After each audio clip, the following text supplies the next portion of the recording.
Hoje a conversa é sobre o nosso conhecido Atego, nas novas versões, quais foram as evoluções, e também falar um pouco sobre o Atego com pacote robustez, que é um pouco mais, uma pegada um pouco mais fora de estrada, que está ganhando bastante espaço no mercado brasileiro. Vamos conversar com o Marcos Andrade para explicar com detalhes tudo que mudou nesse caminhão.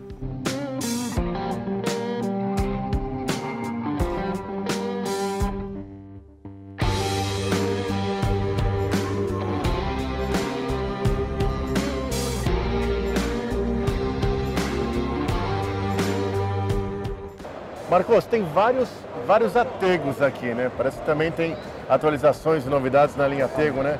Conta pra gente um pouquinho mais sobre isso aí. O Atego, primeira coisa, a gente investiu bastante em automatização. Acho que isso é uma tendência normal, vem vindo, começou em Actros, começou em Axor, nos extra pesados, agora foi baixando para o Atego, quer dizer, Atego cada vez mais a gente tinha uma demanda muito grande de automatização. Nosso 2430, ele já é automatizado, já faz alguns anos, hoje mais de 95% da programação já é com câmbio automatizado. Então a novidade que a gente trouxe aqui foi no Atego 2426, que é uma opção um pouco mais em conta em relação ao 2430, que hoje ele também pode ter a automatização. Então é um câmbio G140 8K, ou seja, é um câmbio de 8 marchas, e ele vem já com uma configuração em termos de tecnologia realmente top de linha. Então ele está no nível tecnológico comparável com o Axor, com o Actros. Ele tem, por exemplo, o sensor de inclinação, então isso permite que ele faça a troca de marchas de uma forma super eficiente. E justamente no nosso 2430 e no 3030, que tem hoje o câmbio G211 12K, a gente também deu esse salto tecnológico, ele passou a contar também com o sensor de inclinação, é o que a gente chama de Power Shift 2, então ele passou a contar também com esse nível de tecnologia, ou seja, hoje então, tanto o Actros, quanto o Atego, quanto o Axor, eles estão no nível de tecnologia comparável com os câmbios Power Shift 2.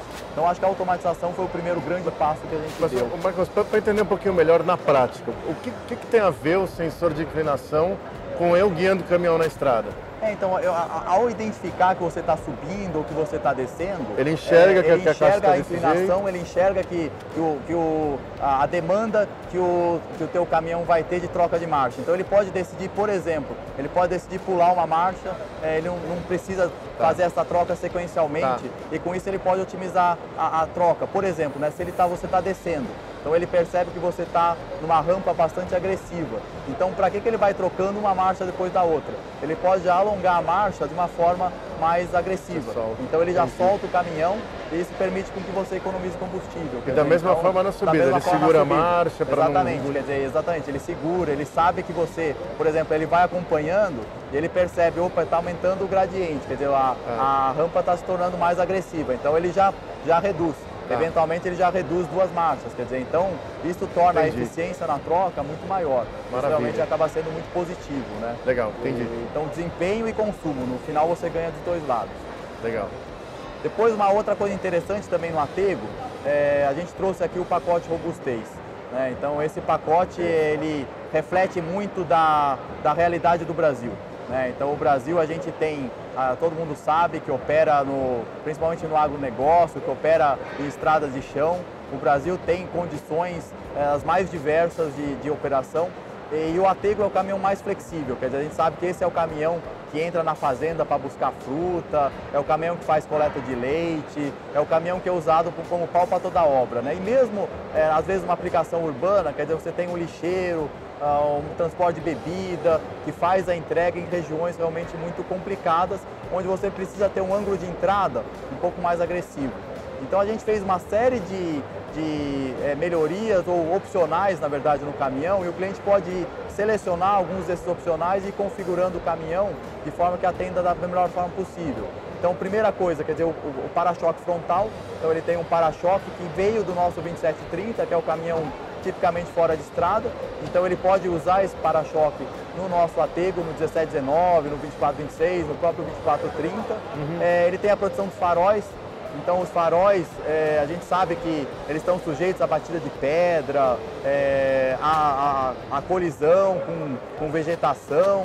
Isso então a gente pode colocar agora uma gradezinha que protege os faróis. A escada lateral, a gente pode usar também a escada do 2730, deixa o ângulo de entrada um pouco maior. Depois a gente pode mexer nos pneus.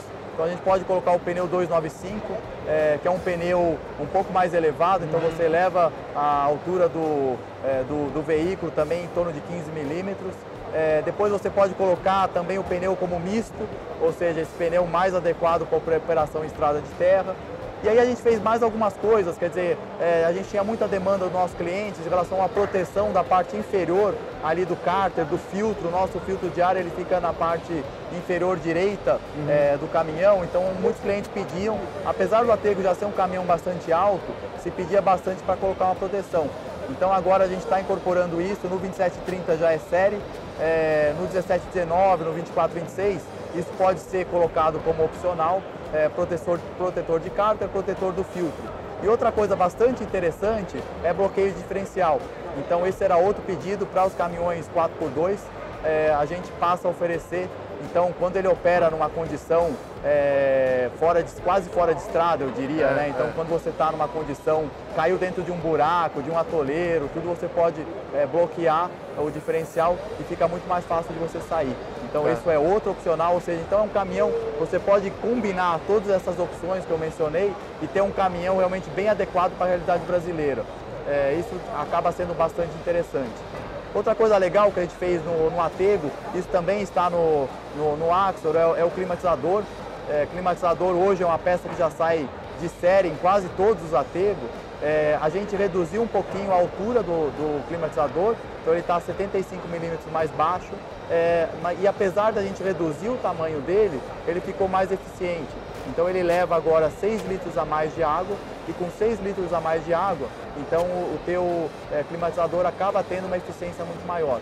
Então realmente foi mais uma evolução, pensando no conforto do motorista, né? E tem um pequeno ganho aerodinâmico também nisso. Tem um ganho aerodinâmico também. Claro que esse efeito é maior para as viagens de mais longa distância, quer dizer, acima de 60, 70, 80 por hora. Normalmente acima de 80 por hora é quando o efeito é maior. Mas mesmo assim sempre é um ganho, né? E a gente fala sempre que consumo, qualquer coisinha que você ganhe hoje em dia é positivo. Então, quando você pode ganhar na aerodinâmica, então isso já é fundamental. Esse aqui, na verdade, esse é um caminhão mais preparado da Mercedes para off-road depois do 4x4, né? Esse aqui é o 4x4 também, né? 4x4 também. A gente tem o 1726 4x4 ou o 1725, a gente exporta muito 1725. Legal. Tem o 1726, que é o Euro 6, a gente vende para o Exército também. Esse é o caminhão fora de estrada típico, né? Entendi. Mas muito do 4x4 meio que herdou para cá, né? Essa capacidade off-road, claro, né? É um 4x2 com a maior capacidade de andar em estradas meio ruins que tem na linha, né? Exatamente. A própria, acho que até a experiência no 4x4 nos permitiu fazer esse caminhão aqui, né? Então, na verdade, assim, pensando como é o Brasil, é capaz de fazer mais sentido ter um desse do que ter um rodoviário, né? Principalmente porque é um bom custo-benefício também. No final você acaba tendo uma durabilidade maior. Falando de custo-benefício, por exemplo, isso é uma coisa bem interessante, né? Então, uma das opções que agora a gente tem também nesse Atego é a suspensão traseira com a mola trapezoidal. Isso tem uma polêmica muito grande, é algo até bastante interessante da gente mencionar, porque a gente, do ponto de vista de tecnologia, a tendência realmente é usar sempre molas parabólicas, porque ela é mais confortável, nos nossos testes ela tem uma durabilidade maior, mas a gente sabe que entre a teoria, entre o nosso teste dentro da fábrica e a realidade do uso real, existe uma diferença às vezes muito grande. O que acontece normalmente quando você trabalha numa condição muito crítica, quer dizer, normalmente com cargas muito pesadas, quer dizer, transporte de bebida, ou transporte de lixo, ou basculante, por exemplo, eventualmente pode acontecer uma quebra, e a gente sabe, como o país é grande, você fazer uma manutenção da mola trapezoidal é muito mais simples que fazer a manutenção da mola parabólica. Então muitos clientes também nos pediam, puxa, eu quero uma mola trapezoidal, e a gente sabe que para algumas aplicações realmente faz sentido. Ele vai perder um pouquinho de conforto, mas ele vai ter uma flexibilidade muito maior, quer dizer, fazer um reparo muito mais simples. Você está no meio do país, você está numa região de difícil para conseguir uma outra mola, uma outra peça, qualquer moleiro tem condição de fazer um reparo muito simples. Então, na prática, esse custo-benefício é bem interessante. Quer dizer, a gente tem pensado com o Atego realmente ter um caminhão adequado para essa aplicação flexível, rodar o Brasil inteiro, ter as condições mais críticas de operação, que é o que a gente falou, quer dizer, talvez para ele comprar um 4x4 vai ser um custo super elevado, essa é uma opção muito mais acessível e que tem, do ponto de vista prático, uma aplicação muito interessante. Maravilha, legal. Marcos, obrigado, viu, cara? Obrigado. Valeu pelas informações aí. Até mais, até a próxima aí, valeu.